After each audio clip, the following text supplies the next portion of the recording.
I am Vinnie Tortorich, folks. Your good intentions have been stolen. Don't worry. I'm here to help you get them back. You may be soft and succulent at the beginning of this process, but hang in there. Before long, you will be lean and mean, guaranteed. It's the Wednesday show. You know what that means. He comes in every Wednesday, whether we want him to or not. And I'm talking about the beautiful Mr. Chris Shaffer. Yeah. How's it going, man? It's going pretty well. How you doing, man? I'm good. You know, it's, as you know, I was talking about this on a Monday show, but I'm doing these shows back to back right now. I just got off with Anna. And now I'm talking to you. We're doing a Wednesday show. And then you and I go right from this. As soon as I click the mic off, I will turn the mic right back on and we will have VIP rocking and rolling. Yeah, buddy. So I thought I would start with that. Welcome back, Chris. It's been a while. You know, we bunched up a lot of shows. I went off and did my thing, and I'm back. I want to talk about VIP a little bit. When was the last time I opened it up for people to get back into VIP? Do you have any idea? I should have asked you this off, Mike, but I literally just got off of that and plunked it down with you, and here we are. By the way, I want to say it was the beginning of the year, the end of last year, the beginning of this year. So it's been 6 months. 6-7 months, something like that. Okay. Yeah. For anyone new or anyone who didn't sign up for VIP before, here's what here was the thought pattern. I have almost from the beginning of this podcast, people started saying, "Man, I would pay you $1,000 if I could just talk to you for 1 hour and get your, pick your brain." And I thought that was crazy, but I came up with a price. The original price was, I want to say it was like $75 for a half an hour, and then $150 for the entire hour. And people can set up a phone call and do that. And then my accountant explained to me, because of I don't know how taxes work, but I have other businesses and the whole thing. It's like, you're almost losing money on this thing you're doing here. You need to stop doing it. And so it's kind of a break-even thing for me. I'm sure I'll make a couple of bucks, but I moved it to $100 or something like that. Do you know what it is, Chris? It's like $100 for an hour, for a half an hour, and maybe $200 for the hour or something like that. I don't. Yeah, there's a little bit of a discount on the hour side, I think. But okay, yeah. So I can tell you. Give me a minute, and I can. Yeah, we did the math to where I wasn't breaking even, and it made everyone happy. But because of my tax bracket and everything, me doing these phone calls, my accountant still scratches his head over it. But what I figured out at some point was that even though it's not a real money maker for me, some people can't afford that. I mean, it's a lot of money. $100 for an hour, half an hour, $200 for an hour. But what I figured out is the phone calls work like a charm, right? Some people, they do one phone call and they got it and they go and they figure it out. Some people will, do the one phone call for an hour and then about once a month they'll check in for 30 minutes and that keeps them going. I have one woman that was paying me once a week, $200 once a week. And after about 8 weeks, I said to her, you've been doing this for 8 weeks and we don't even stay on the phone for the entire hour. She goes, "Oh, you've been saving me money." And I said, "Well, how do you do that math?" Because 8 times, she had paid me at that point like $1,600. She goes, I started feeling better. I started losing weight even before I started doing the consults. And just knowing that I have to talk to you every Friday, it keeps me honest. And she goes, I was able to drop my trainer and my shrink. So I'm saving money. And by the way, she went on like that. I convinced her to start paying me for the half an hour thing. And we went on like that for about a year. Woman lost over 100 pounds. And that's what got me thinking, what if we could figure out a way for everyone. People, they got families, they got husbands, wives, kids in school, what have you. People just don't have that disposable income to hand an idiot like me $200. What if we could come up with something? And Chris and I worked on it for a long time. And what we came up with was the VIP group. And the way it works is when you join the VIP group, I have a live, not someone else, it's me, live twice a month. We're doing it tonight on the 17th. I wasn't here on the 15th, so we couldn't do it. But twice a month, I get on, and anyone who might have questions, they're doing good, they want to tell me they're doing good, they're doing bad, we're going to figure out why they're doing bad. We talk to everyone, and a lot of people just listen in because a lot of people have the same problems. But anyone is welcome to come on and ask me anything they want to ask. And then other people write comments on the side, and Chris will pull out the most common comments and ask me those questions. Chris, how many VIPs have we done since we started doing VIP? Tonight is 39, I believe. Wow. We've done almost 40 of these. And I look forward to it every single time. It's a great thing. And we also offer, if you're in the VIP group, you get the NSNG booklet. What do we call that? NSNG what, Chris? I know Debbie likes PDF. Yeah, I call it the PDF. Debbie gets mad. She likes calling it the ebook. You get that for free with your, being in VIP. And also, I'm getting ready. Chris, are we still on for some time in August to get the workouts out there? I know we've been busy with everything else. I believe so. Yeah. We're going to have these workouts that people can buy. But if you're in the VIP group, there's going to be originally 3 workouts, a 2-day routine, a 4-day routine, and a 6-day routine. And those will all be free if you have a VIP subscription. So you don't have to pay for them separately. And don't worry, I will open up, when I start selling those, I will open up VIP. And, so if you want to come in on VIP and get, just pay the $25 a month to get access to all 3 programs, you will be able to do that so you don't have to buy them separately. So we're going to do that. And we're always adding something to VIP, right, Chris? Like some kind of added value. In fact, and we probably don't want to talk about it yet because we haven't made it official, but you and I were having a conversation the other day about something that could be pretty cool for the new VIP people. Yeah. So I'm looking forward to that. If we make that a reality, that'll be a lot of fun. For people. Chris, I can't remember. Text me what you're talking about so I can, because we talk about so many great ideas. Because my whole thing here is, I'm going to just come clean with the audience. I make my living on vitamins and coffee. Bottom line, everything else I do here is just me trying to help people because a lot of new people don't know this. But when I was dying, I thought I was going to die back in 2007. And, that's the first time I had. Oh, yeah. That was the meeting we had yesterday. And that will just be for the new people. When you said new people, that threw me, Chris. Anyone in VIP is going to be able to get that if we do it, right? Yep. Yeah. So here's what happened, folks. If you want to know the backstory. Back in 2007, the first time I had leukemia, it wasn't looking good. And I told myself I was going to live. And I did everything I could to beat cancer. But here's the thing.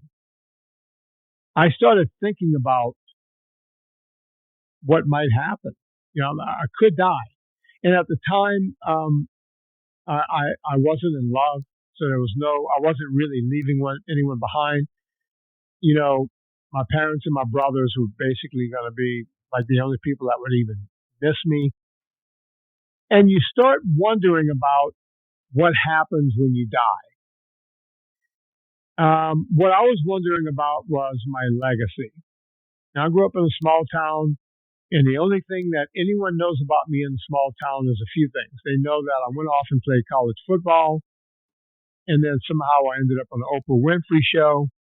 And then I went out to Hollywood, and I was, some people was like, doesn't he just massage rich people, or what is he, something with celebrities, or like a yoga teacher? Like people didn't really know what I did, because whenever I came home, I didn't talk about it, because you don't want to talk about stuff, right? It's like, I learned very quickly, if you mention that you know a celebrity, then people will say, hey, can you get them to sign a picture for me? I said, people want something from you when they figure out you know somebody. So no one really knew what I did in Hollywood back home, except my very close family. And I started thinking about that. It's like, I'm going to die, and everyone's going to go, hey, what happened with Vinnie? Oh, he died of leukemia.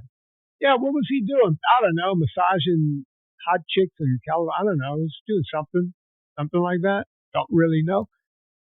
And that didn't sit well with me.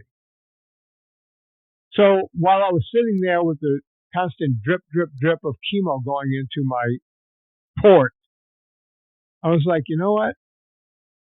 If I live, I got to do something else. I got to somehow make a mark on the world.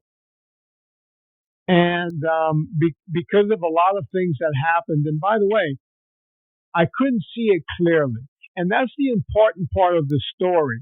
I couldn't see it clearly, because after not working with people for maybe 6 or 8 months, because I was, on my deathbed, when I came back, Hollywood had a big writer strike, and the writers and SAG all struck together. And so when Hollywood is not making movies, I wasn't making money, right? Because I was one of those, as they called you in Hollywood, collateral damage. I wasn't working either, because I relied on the business. So I went from not making money, living on my savings, to continuing to live on my savings.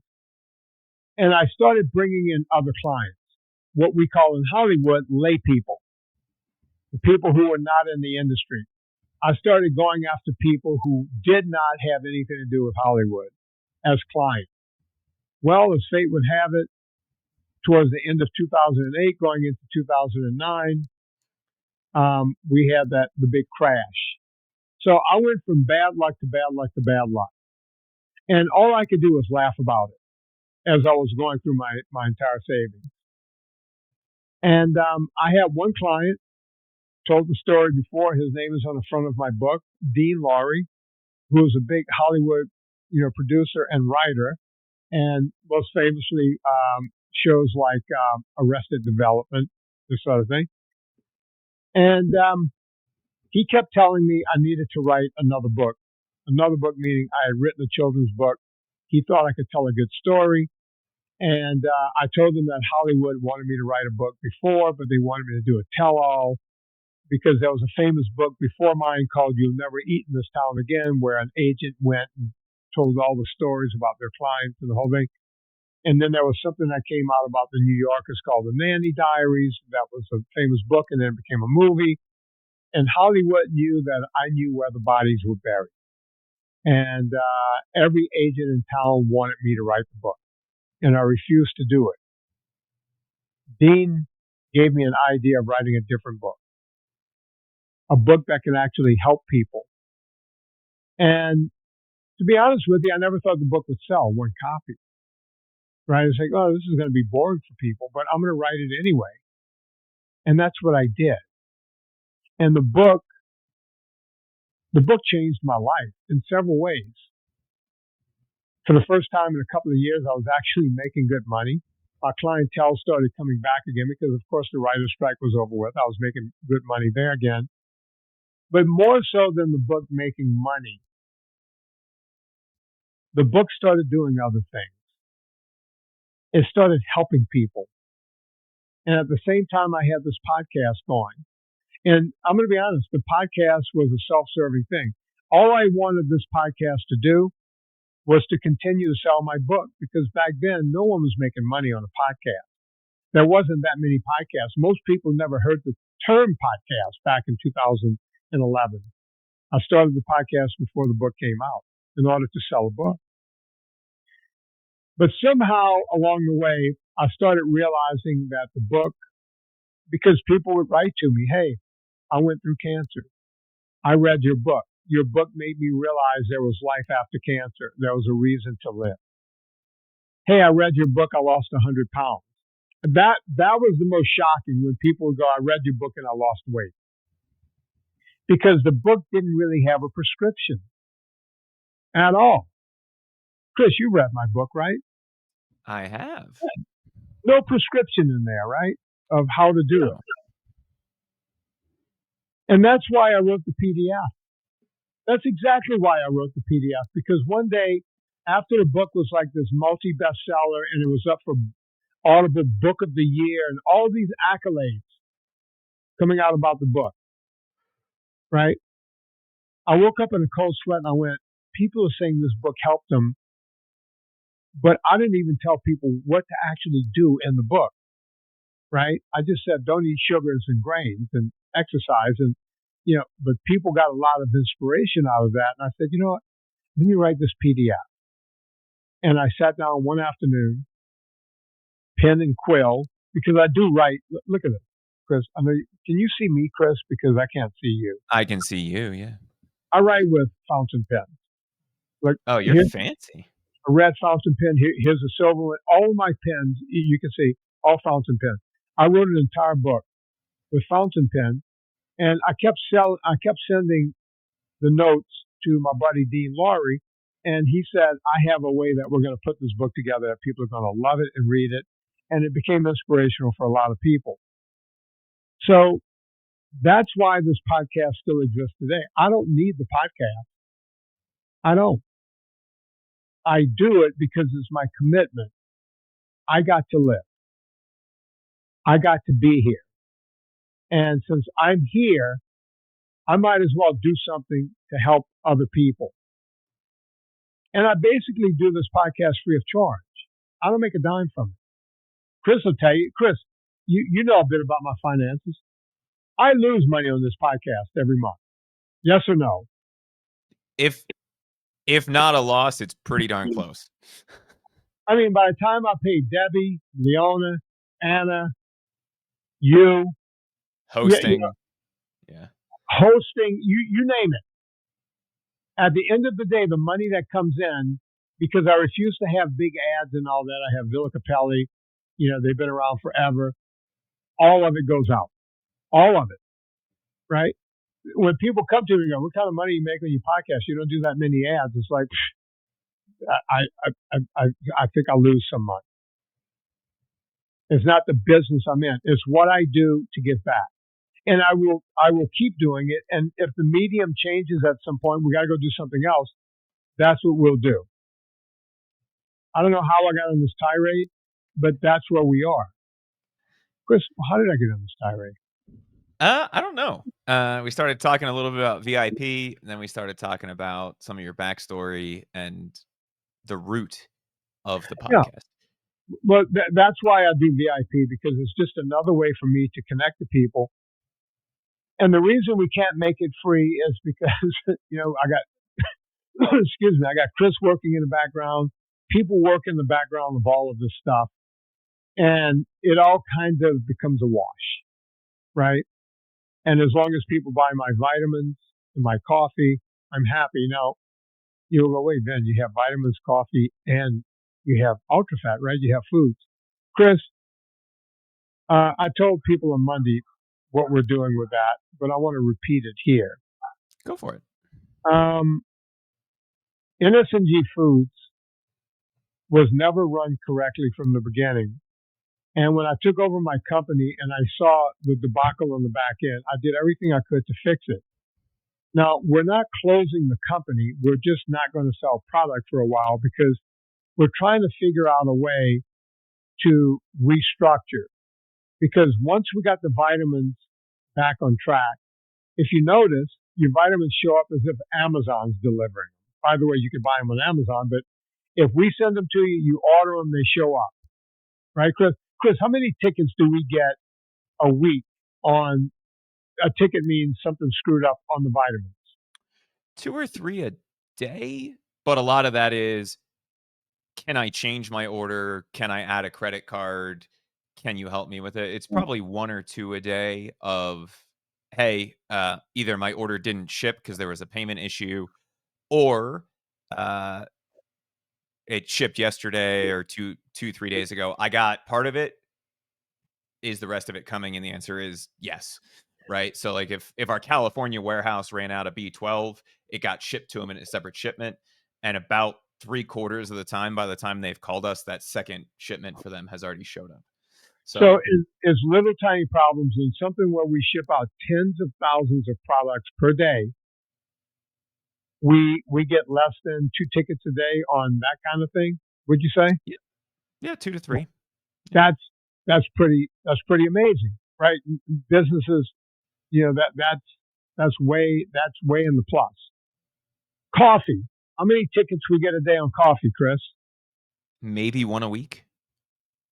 Maybe 1 a week. Now, we don't ship out tens of thousands per day, but we ship out thousands, right? Yeah. We ship out a lot of coffee, just not nearly as much as we do on the vitamin side. Yeah. Your vitamin business is much bigger. On foods, something was going on with USPS, and even though we ship out a ton of that every day, when people aren't getting their stuff and it's not showing up a week or two later, we start hearing about it in social media, and that was making me look bad. It makes all the companies look bad. It's like, oh, Vinnie still didn't have his shit together. No, I got my shit together. For whatever reason, USPS couldn't get their shit together. So I went, you know what? Instead of having any kind of bad press around myself, I'm just going to shut it down until we can figure it out. Chris, you got anything you want to add to that? No, I mean, that's the long and short of it. We double, triple ship stuff people sometimes, and it just never showed up or would go to USPS and just disappear. So until we can figure out a better way to do that and not lose our shirts doing it along the way, because you and I talked about a bunch of different options for stuff, and we don't want to charge people $20 for shipping on a $24 product. Look, we'll plug on it for now, and we're still actively working on it in the background. It's not going anywhere, but we also didn't want to be taking people's money and dealing with those problems along the way, because I'd rather put that 10 or 15 hours a week of my time towards solving the problem rather than putting out fires. Does that make sense? Yeah. Yeah. So we're look, hopefully we'll be back sooner than later. But we, and it gave us a chance to close the kitchen in LA, because LA has just become a horrible place. I mean, now we're completely out of LA. Chris was in LA for 2 days during his vacation. By the way, Chris, did you have that coffee grinder shipped to my house? I didn't, and we'll have a conversation about that. Wait a minute. So supposedly they talked to Serena about it, but we'll have a conversation about that off the air. How many times did I say I wanted that coffee grinder? How many? So you wanted a coffee grinder that no longer functioned. Oh, it didn't work anymore? Yeah, it stopped the last day that they were making coffee flavor. And they went out, they got 2 new fuses for it. They plugged it into every outlet in the kitchen, and it did not work. Oh boy. I was like, well, I can still send it to Vinnie, but no, Vinnie doesn't need to throw the junk away when he gets here, and who wants to pay for that? If I'm already putting stuff in a dumpster, it seemed easier for me to just put it in the dumpster. But there came another hassle. LA, we moved all of the companies out of LA as soon as I fired the guy who was causing the problem. And then go on. Vinnie, do you want to hear how much of a dumpster fire LA is right now? Well, look, I remember it like a few weeks ago. There were riots downtown, and as you know, the workers were going, "Hey, we can't get to work," and I'm like, "Why not?" It's like, and by the way, this is not political. The people who work for us are Mexicans. They're like, there's a bunch of white women in the street burning cars. That was the word from them. And it was like, how ironic. They're burning cars to help you, and you can't get to work because they're burning cars and throwing rocks. Interesting. So I don't know if I told you this. I know I had this conversation with Miss Serena. So you know what the parking is like by where the kitchen was, right? It's all street parking. When you park there, you wonder when you like. I'm always surprised when I would come out of that building and my car was still there. Yeah. So I'm there for 2 days and got into the airport, got the rental car, drove directly to the kitchen. Parked next to the apartment building. So the front of the kitchen, there's that apartment building there. That's a fairly nice apartment building, especially given the neighborhood where the kitchen was. Yeah. And walked inside, met all the people at the facility, and said, "Hey, I can park there, right?" Because there's all kinds of signs about, every 9 feet where you can and can't park. He said, "Yeah, absolutely. That side of the street you can park on. It's not going to be a problem. It's right in front of our window. So if anything happens or like the police are coming and ticketing people, I'll see it and I'll let you know and you can move it." I'm like, Right. okay. And I said, "It's a rental car, so I'm sure somebody will hit it." Jokingly, right? Oh no. I walked out. We were there from, I think it was 9:30 till about 7:00 the first night that I was there. I walk out at 7:00, black rental car, Vinnie. The entire front corner panel is white. Oh. Oh. No cars in front of me anymore. And I was like, one, probably should not have made the joke and put that out there in the universe. But two, really, it's a rental car. Of course that would happen, right? It doesn't work any other way. It's just the way And it of is. course, if you are someone who lives in a city or drives frequently in a city, Vinny, did you do this when you live in LA? When you pull into a parking spot, you kind of look at the car in front of you and you're like, "There's a bunch of dents in the back of that car. Maybe I don't want this spot." I looked. There was no issues with the car that was parked in front of me. So I was like, I should be good here. What I didn't think to do was look at the right-hand side of their car. Right. So they had pulled out. And I was just like, great, now I have to go figure out how to clean all this white paint off my car and hope that there's no giant dents or scratches or anything. Came back the next morning, same car, white minivan is parked in the same spot. So I, of course, parked as far away from them as possible. And then went and looked at the right-hand side of the car where they would have had to hit me to hit the driver's side and leave all kinds of white paint on it. Right. I'm not joking. There were 4 different colors of paint along the side of that car. And I was like, glad I'm not the only one. And also, now I'm going to have to walk around every car that I park behind just to see. It's like, it's clearly not the first time you've run into somebody if you've got purple, green, black, and blue on the side of your white car. Chris, yeah. I'll tell you how fastidious I am when it comes to parking. Like if I go, like one of the few places I go is the grocery store here, right? And I learned to do this in LA. Whenever I pull into a parking spot, no one else in the world does this except me. I look across, not the people next to me, so to speak, but across. And if I see something the size of a Suburban or a Yukon or any of these big trucks of any sort, right? I will pull out and go park somewhere else because they will back out and, because, they can't really see what they're doing and they don't really know how to maneuver a big car like that. And they will back into the car across the whole aisle from them. And that's common. They won't stop until they tap bumpers. And back in the old days when you actually had a big chrome bumper, that was one thing. But, all the cars now, you have plastic over the bumper, which means you're going to crack that and you have to go get that part replaced. Right? So I always look, and if I see big Suburban, this and the whole thing is like, nope, I'm just moving, or I'm not going to even park here. And I don't think anyone else thinks in those terms of what's around me. Right? But that's what you have to do. Well, and that was my thought process. And I guess there was a flaw in that. I said, oh, it's a minivan. They're going to be real careful backing out. Right. And Nope. it's not like I parked right up on his bumper. I was a good 3 feet from the back of that car, which in parallel parking terminology is a football field away, right? Like when I went back out, there was a car directly up against the back bumper of my car. Welcome to LA, Chris. And people use cars as bumper cars, man. yeah, They do. well, that's the other thing that I don't understand. I don't think LA has a traffic problem. I think LA has a speed problem. You get on the highway and everyone is going 35, even though there's not really that much traffic. Right. Because they get in the far left-hand lane and then realize they Yeah. have to exit, so they cross 9 lanes of traffic. Right? Right? So everybody drives like it's an access road when you get on the 101.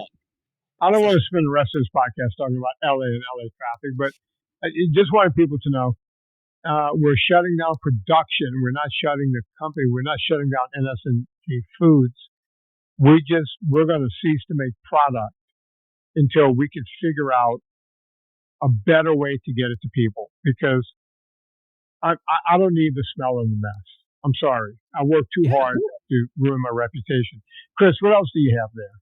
So one last thing on that, Vinnie. Yeah. We took orders through July 1st. If you guys haven't gotten something at this point, let us know. Send me an email at chris@purevitaminclub.com. We do have hundreds of units of product that we still have that is freshly made that we just sent into our warehouses. So if you haven't gotten something that you've ordered, let us know. We will still be shipping all of that stuff out for people as we find the stuff that USPS either ate or lost or tossed out along the side of the road. Vinnie, you're famous for a few sayings at this point, right? Wow. Fuck quinoa is one of them. Yeah, that's one of them.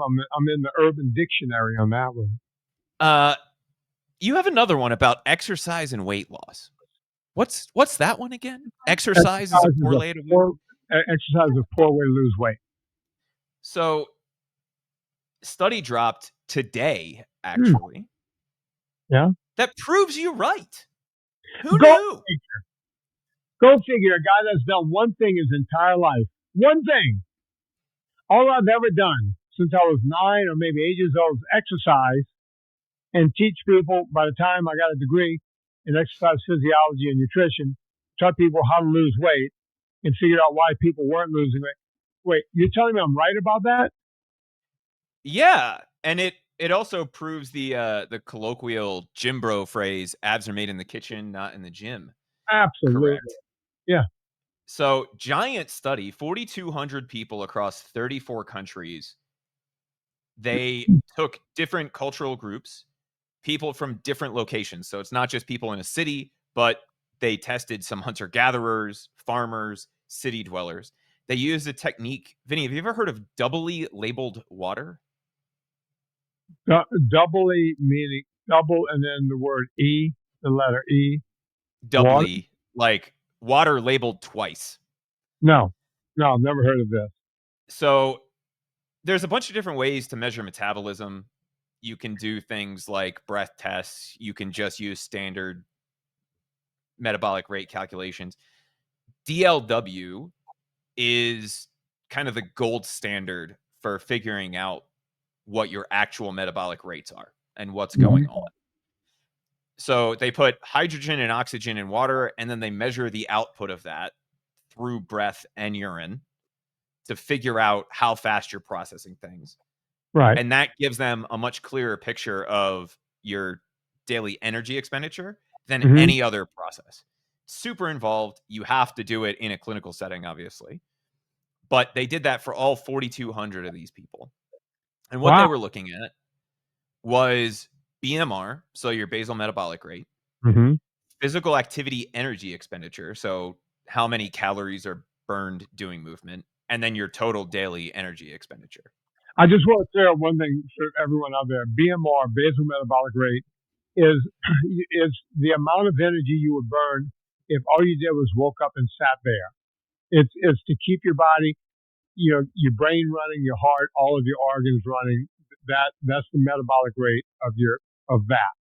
And everything above that causes you to consume more energy, or your body will start consuming either subcutaneous fat and or muscle. Go on, Chris.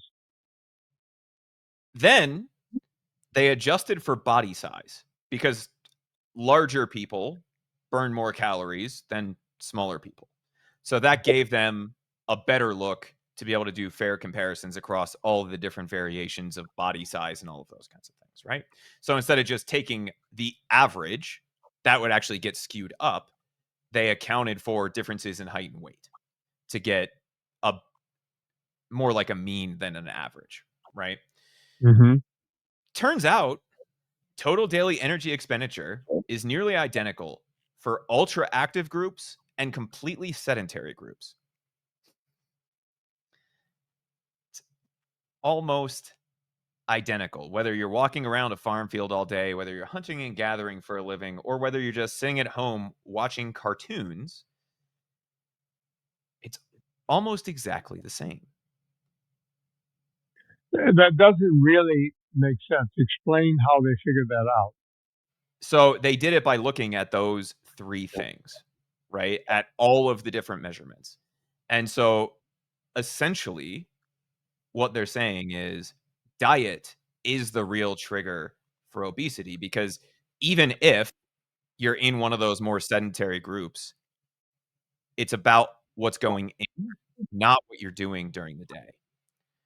So, Chris, wait, I need to understand because it's a little confusing, and maybe you didn't read this part of the study, maybe you just don't know. But let's say someone's sedentary, and all they did was sat all day long, and their BMR caused them to use 1,800 calories. Calorie is energy expenditure, folks. So 1,800 calories expended, 1,800, right? Now, let's say I'm the same size as that person that sat all day, except I went out and ran for 2 hours. That's probably, I don't know, additional, let's call it 700 calories. Say I went for a light jog. And let's say after that, I got in a rowboat for an hour, and that was an additional 500. So that's an additional 1,100 calories. That's way more than 1/3 more the calorie expenditure. How that doesn't make sense to me, that part of it. So if let's think about it this way. You're 6'5", 180, right? Mm-hmm. Whether you are active that day or not, when they look at it across the population, so not you as an individual, but that height and weight on average, those people are all burning almost exactly the same number of calories. Okay. And so what they're trying to figure out is what that is. Now, when I say almost identical, Vinny, the sedentary people, and I think the number you just used was 1,800, right? As their BMR. I just The threw out one. The ultra active people, mm-hmm. who they included, those were the hunter-gatherers, manual laborers, or people who had constant physical activity at work. On average, only burned 200 calories more than the baseline. So, all right, so it's a mean score. They took a mean score. And my thought on that is your BMR would adjust to that standard activity level, right? If that's what you're doing every day, right, your body will upregulate, but only to a certain point. And well, it turns out that it becomes more efficient at doing it. Right. And so it turns out that more efficient point is only 200 to 300 calories more than the baseline. Interesting. Yeah, I wouldn't have, now that I'm thinking through it, it makes sense because they're taking a mean score, right? Mean score means an average of, if you take a bell curve and go right down the middle. So that would make sense that it would only be a small percentage more. And that's not enough to cause a great effect. So, yeah, that's why it works out that the calories you consume or the energy you consume has more to do with weight loss than actually exercising, which is what I tell Anna and I were just talking about that on the Monday show, right? I said the words. I said exercise is for longevity. right? It's how you stay young. It has nothing to do with weight loss. I was just saying that one show ago, so people will hear back to that show and hear that. So yeah, my theory holds up. Yeah, and what they're saying is your body compensates for increased activity by reducing energy used for other things, like inflammation fighting, reproductive effort, stress response. And it's proof of what is referred to in the biology community as constrained energy expenditure. So basically, your body will adapt to that higher level by reducing energy consumption in other places just to keep you going on essentially the same number of calories. I mean, what is 200 calories? That's Meaning worth of food? yeah. I mean, you're talking 50 grams of carbs or 50 grams of protein, right? Because Yeah. they're Yeah, both that's roughly probably 4 about, grams, yeah, that's probably about right. Yeah. which is not that much. I mean, that's what, a Coca-Cola and a handful of almonds, right? Like, that's really not that many calories. And I think you and I talked a few weeks ago, Vinny, about fitness trackers and how fitness trackers are actually really inaccurate for the people who use them and depend on Oh, them the most. wildly inaccurate. Yeah. And I think this is further proof of that. You and I have talked to death about calories in, calories out not being a realistic measurement. Yes, calories matter, but it's not the only thing because your body is not a closed system, right? And so looking at a study like this, you have to put the right things in your body. Even if you're running ultra marathons, you're not going to get away with this stuff forever, right? You're only really burning a few hundred calories more by doing those things. Now, does that mean you shouldn't exercise? No, exercise, as I always say, exercise is the fountain of youth.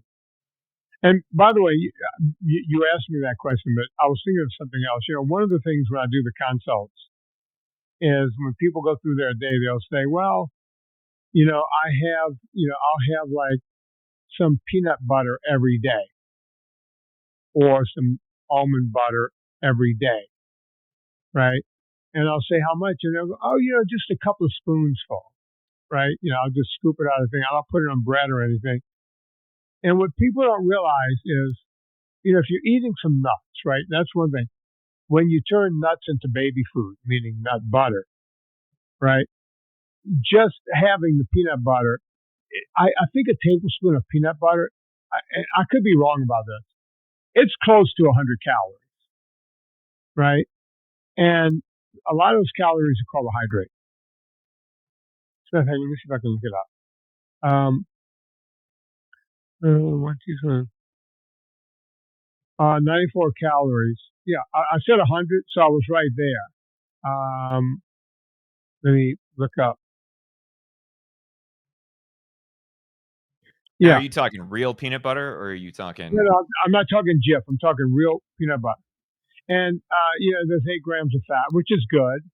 And there's carbohydrates, 3 grams. And there's 4 grams of protein. Right. So, one of the things bodybuilders used to say, if you think you're going to lose weight and start cutting up with peanut butter, good luck. And I agree with that, right? Because people go, oh, it's just one tablespoon, right? But who eats one tablespoon? Before you know it, you've eaten half a jar. And if you do that day in and day out, that will start adding weight to your waist. I'm sorry, there is a level that people go, well, I can eat all the fat I want. No, you can't do that either. I've said from the beginning on this podcast, there's nothing you can do with impunity. The beauty of eating high fat, high protein is that your body, you don't feel hungry all the time. So you have a better chance. It's almost like being on a GLP-1.